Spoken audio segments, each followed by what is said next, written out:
Bwana Yesu asifiwe. Amen. Nasalimu kanisa katika jina la Yesu Kristo. Matumaini yangu kwamba mwazima katika Bwana. Bwana amenilinda, amenihifadhi vyema. Nimeona mkono wake ukiwa pamoja nami. Bwana Yesu asifiwe. Kama mko hai tusalimiane hewani. Amen. Kwa wale wageni wasionijua, kwa majina yangu naitwa Pastor Masha, The Voice of Salvation Ministry Church. Nashukuru Mungu maana Bwana amekuwa mwema, amekuwa mwaminifu, amekuwa tegemeo katika maisha yangu. Basi ni wakati wa neno. Tunatamani tukapate kumwangalia ndugu yetu Samsoni na Delila. Bwana Yesu asifiwe. Samsoni alikuwa ameitwa na Bwana kwa ajili ya kwenda kukomboa ndugu zake. Neno linatuambia kwamba Wafilisti walikuwa wamesimama kwa ajili ya kwenda kusambaratisha mji wa Israeli. Lakini Samsoni aliitwa na Mungu, akapewa nguvu za ajabu. Hakuna mwanadamu ambaye alikuwa anamuweza Samsoni. Maana Samsoni kila jambo ambalo alikuwa analifanya alikuwa anamkabidhi Mungu, na Bwana alikuwa ndani ya Samsoni. Na akawa katika nywele zake alikuwa amefunga vishumbi 7 ambavyo ilikuwa kuzaliwa kwake Samsoni hakuna kijembe kilichopita kichwani mwake. Bwana Yesu asifiwe. Na wakati Samsoni alipokuwa anatembea na Mungu alikuwa tofauti. Watu walimvizia ili watake kumzima Samsoni, lakini kwa akili zao hawakuweza. Wakatafuta jinsi ambavyo watamshika Samsoni ili wapate kumsambaratisha. Bwana Yesu asifiwe. Neno linasema ya kwamba Wafilisti walipanga njama na wakaona ya kwamba hakuna mwanaume yoyote anaweza akamshika Samsoni pasipo kutumia njia moja peke yake. Bwana Yesu asifiwe. Na wakaangalia ni kitu gani ambacho kinaweza tukafanya Samsoni tukamweka mikononi petu. Wakatafuta jawabu. Bwana Yesu asifiwe. Walipotafuta jawabu, neno linasema ya kwamba alishikana na mwanamke kahaba ambaye ni Delila. Bwana Yesu asifiwe. Na baada ya kushikana na huyo mwanamke, ndipo mambo yake Samsoni yalianza kusambaratika mpaka mwisho. Haleluya. Bwana Yesu asifiwe. Wakati neno linatuambia kwamba aliposhikana na Delila, ndipo Samsoni mambo yake yalianza kuharibika. Maana alifuatiliwa unyo kwa unyo kwa maneno na hatua zake, mpaka kikagundulika siri ni nini ndani ya mwili ya Samsoni, mpaka hawezekani. Haleluya. Bwana Yesu asifiwe. Bila niendelee, nataka nipate msomaji akapate kunisomea kitabu cha Waamuzi. Kitabu cha Waamuzi 16 kuanzia mstari wa 15 mpaka hiyo 20. Waamuzi 16:15 nasema, mwanamke akamwambia, wawezaje kusema na kupenda na moyo wako haupo pamoja nami? Umenidhihaki mara hizi 3, wala hukuniambia asili ya nguvu zako nyingi. 16. Ikawa kwa vile alivyomsumbua kwa maneno yake kila siku na kumuudhi, roho yake ikadhikika hata kufa.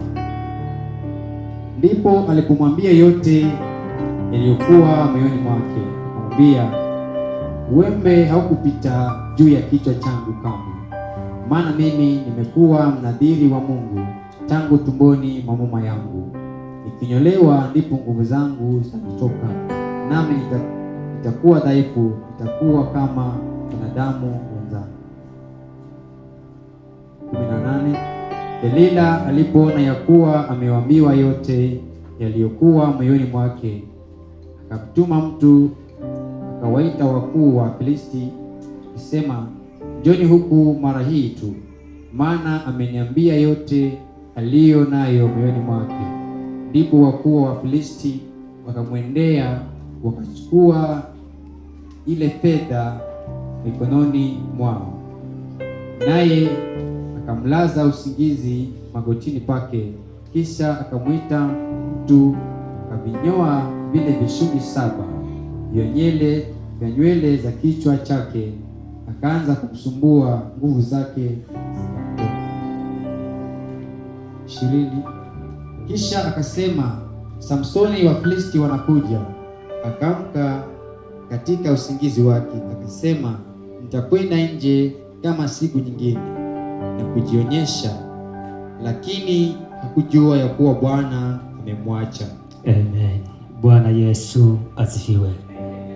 Jina la Bwana litukuzwe. Tunataka tusikize maneno ya Samsoni na Delila. Wakati Samsoni alipokuwa ameitwa ni kwa ajili ya kukomboa, Mungu alimvalisha nguvu za ajabu Samsoni, akampa ujasiri wa rohoni, akampa ujasiri wa mwilini, na akampa hatua ni kwa ajili ya kuenda kushughulikia ndugu zake. Bwana Yesu asifiwe. Neno linasema ya kwamba wakati wa Filisti walipokuwa wamezunguka, wamefika mwisho, maana hawamuwezi Samsoni, walitafuta jinsi ambavyo watamkamata Samsoni. Haleluya. Bwana Yesu asifiwe. Akatumiwa mwanamke kahaba ambaye alikuwa ni Delila.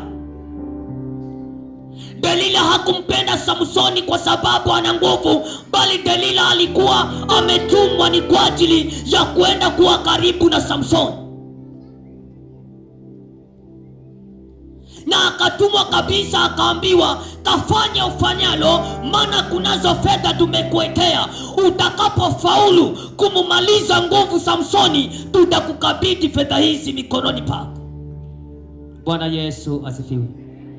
Jina la Bwana litukuzwe. Neno linasema ya kwamba Delila hakumwangalia Samsoni, bali aliangalia zile fedha ambazo alikuwa ameambiwa atapewa. Na akijiangalia katika maisha yake, hajui ni lini zile fedha atazishika kwa mikono yake. Akaamua kufa kupona, nafanya nifanyalo, lakini nihakikishe Samsoni ameingia katika mikono ya Wafilisti. Bwana Yesu asifiwe. Delila alitafuta mbinu zote. Samsoni kwa mara ya kwanza alimdanganya, kwa mara ya pili akamdanganya, kwa mara ya tatu Delila alianguka magotini kwa Samsoni, akamwambia, kama unanipenda kweli, kwa nini haujaniambia ukweli wako halisi yako uliozaliwa na baba yako na mama yako? Kwa nini hukai kama wenzako? Bwana Yesu asifiwe. Samsoni alibidi afunguke moyo wake, kwa sababu alimuona kwamba Delila amempenda zaidi, na hakutaka amutatize maisha yake, wala hakutaka amuumize Delila. Kumbe Delila alikuwa ndio mipango yake ili akapate kufanikiwa. Bwana Yesu asifiwe. Jina la Bwana litukuzwe. Samsoni akanena yote mbele ya Delila, siri zake zote, siri za Mungu, na hata ahadi aliyokuwa amepewa na Mungu akainena mbele ya Delila. Ndipo dada yule Delila alipopata habari zote za Samsoni, ndipo aliwapigia wakuu wa Filisti, akawaambia ya kwamba mtego umefaulu, maana Samsoni amenambia yote, na kuanzia siku ya leo yuko mikononi mwenu, maana hata ruhusu kabisa kutoka katika mikono yenu. Neno linasema ya kwamba Delila alimpakata Samsoni na akaanza kumunyoa. Alipomaliza kumunyoa, ni kwamba nguvu zake Samsoni zilikuwa zimekwisha, kwa sababu alikuwa ameinena siri yake na Mungu. Na wakati alipoanza kufunguka Samsoni, ndipo Mungu alianza kutengana na Samsoni. Mungu akamwacha Samsoni kwa maneno ambayo alikuwa ameyanena mbele ya Delila, maana ilikuwa si mipango ya Mungu. Bwana Yesu asifiwe. Na Samsoni hakufunguka kwa sababu alikuwa anaona, mimi ninaongea ukweli kwa huyu dadangu ambaye ni bibi yake. Bwana Yesu asifiwe. Jina la Bwana litukuzwe. Kumbe Delila alikuwa ni ngazi ya kumwangamiza Samsoni. Ndipo Samsoni akaachwa na Mungu, na baada ya kuachwa ya Mungu akaona ya kwamba tu bado Mungu yuko ndani yake. Alipoamushwa na bibi yake kwamba Wafilisti wanakuja, akasema ninatoka nje nikapambane nao, maana hawaniwezi. Hakujua ya kwamba Mungu amemwacha Samsoni. Bwana Yesu asifiwe. Jina la Bwana litukuzwe.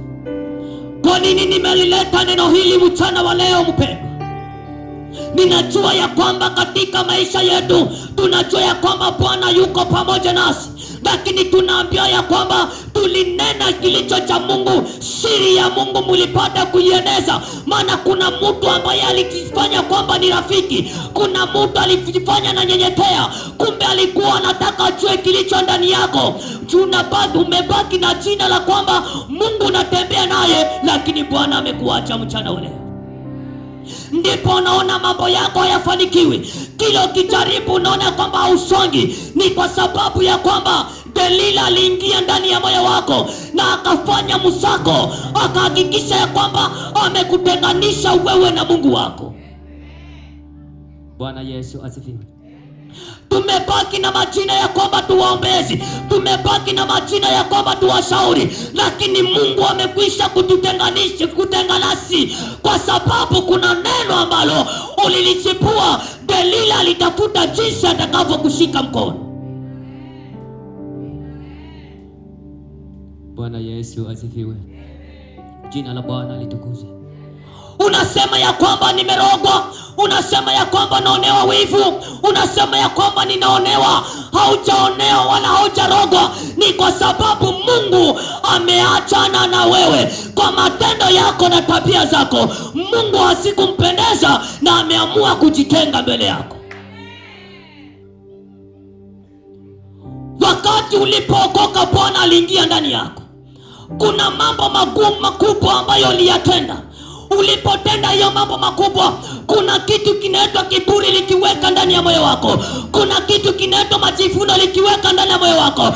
Ulipoweka hivyo vitu, limebaki ya kwamba wewe umeokolewa, lakini hakuna wokovu mpendwa. Nataka nikwambie mchana leo, ni wakati wa kumdai Mungu, ukapate kuwa karibu na Mungu. Fanya uhusiano na Mungu wako siku ya leo, maana Bwana anakuhitaji akapate kukutengeneza tena.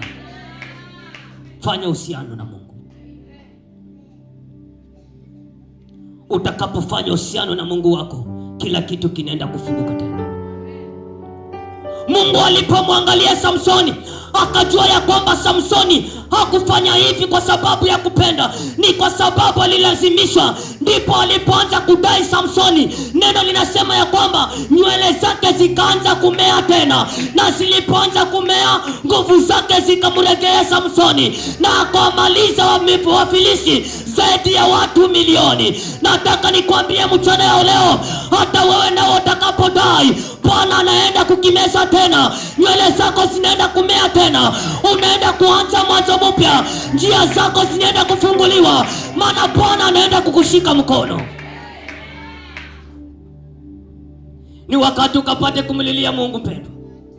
Mwambie Bwana, ninakuhitaji, nataka ukaingia ndani yangu, haijalishi nimekosea nini. Maana Delila alinifuatilia, nikakosa kujua ya kwamba ni Delila, kumbe alikuwa ananyakua kilicho ndani yangu. Na kuomba ukapate kuchukua nafasi, nywele zangu zikamee tena, uhai wangu ukarudi tena. Nataka nikufanyie kazi, maana ninahitajika watu wakakombolewe. Kama Samsoni alitenda akijua kwamba alikuwa anataka amfurahishe Delila, hakujua ya kwamba ni njia moja ya yeye kutengana. si wakati wa kufurahisha mwanadamu, bali ni wakati ukapate kumfurahisha Mungu. Matendo yako yakajulikane na Mungu, yasijulikane na mwanadamu. Hoja zako zisijulikane na Mungu, zisijulikane na mwanadamu. Utakaposimama ili hoja zako zikajulikane na Mungu, utatembea na Bwana.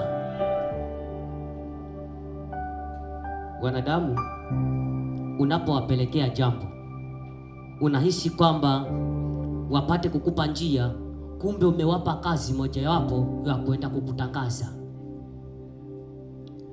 Mwenye unasema kwamba nimeenda kwa mshirika mwenzangu, dadangu mimi niko na ABCD, utanisaidia vipi? Atakuangalia, atatoa kucheko kizuri sana hapo. Halafu ukitoka na yeye anafunga safari, dada fulani amekuja kwangu, yuko na hili na hili na hili na hili. Hajakusaidia, umempa kazi akakutangaza. Si ni kweli? Lakini hoja yako nikajulikane na Mungu. Hoja yako ikajulikane na Bwana, maana utakapopeleka hoja yako mbele za Bwana, Mungu atasikia na ataifanyia kazi. Kama Samsoni alivyojua kwamba Delila huyu ni adui kwangu, akageuka akapeleka hoja zake kwa Bwana, na Bwana akamwambia Samsoni, ninaenda kusimeza tena nywele zako, nguvu zako nitaenda kuziregesha, Wafilisti utaenda kuwamaliza, maana hawatashindana na wewe tena. Utakapoamua kubadilika mpendwa, Bwana anaenda kuanza pamoja nawe. Bwana anaenda kukushughulikia, Bwana anaenda kukupigania, na Bwana anaenda kuwa mtetezi katika maisha yako. Atatetea nyumba yako, atatetea familia yako, atatetea kazi yako, atatetea hoja yako utakapomwita Mungu. Nataka nikwambie kwamba mchana wa leo ni wakati ya kwenda kukubadilika mpendwa. Mwambie Bwana, nimechokana na Delila, maana Delila amenidanganya, Delila ameniharibia maisha yangu, Delila ameharibu ndoa yangu, Delila ametenganisha na wanangu, Delila ametenganisha katika kazi yangu, lakini nimemkataa mchana wa leo. Nataka ukapate kusikia Bwana, naomba ukapate kunifinyanga, naomba ukapate kunitengeneza, naomba nikatembee na wewe. Nataka nikuone wokovu wangu kasome vyema, maisha yangu yakabadilike. Nataka nione mkono wako, nataka nione fadhili zako ukitembea pamoja nami.